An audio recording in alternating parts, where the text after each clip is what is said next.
As you heard in Jennifer's report, Angela Mtambu threatened to harm her children in the past, and that triggered an Amber Alert, and she was sent to get a mental health evaluation.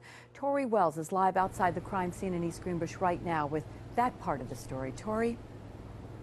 Now, Liz, we've been spending the day looking deeper into this case and the timeline that led up to the tragedy that happened in this home right here behind me. Many people are asking tonight, could this have been prevented? Well, I spoke with a local psychologist, and he told me it's very hard to predict how someone in this type of situation would act. And he said it's likely that no one expected this to happen. Now, the East Greenbush Chief of Police did tell us today that several agencies came in contact with this family over the past few months. In June, the police chief says an Amber Alert was issued. You just heard that in Jenny's report there, after a family member called saying Angela Mtambu was driving to East Greenbush planning for herself and her children to die in the same home her son died in.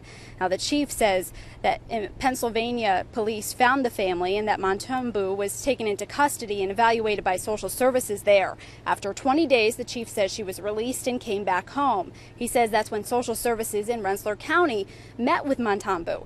Police say no orders of protection were put in place at that time, and the mother joined her children at home with their uncles. Now, I called both social service offices today to find out if there were any conditions surrounding her interaction with her kids. Both told me they can't comment on this case because of confidentiality. Now, you just heard the girl's uncle say everything seemed fine yesterday. There was no signs anything was wrong. Well, a local psychologist told me that very well could have been the case. If you have a person who's pretty sophisticated, as a nurse would be, saying the right things, acting the right way, would be convincing enough that people doing their job exactly the way they should may well have come up with the conclusion that she does not present any identifiable immediate risk.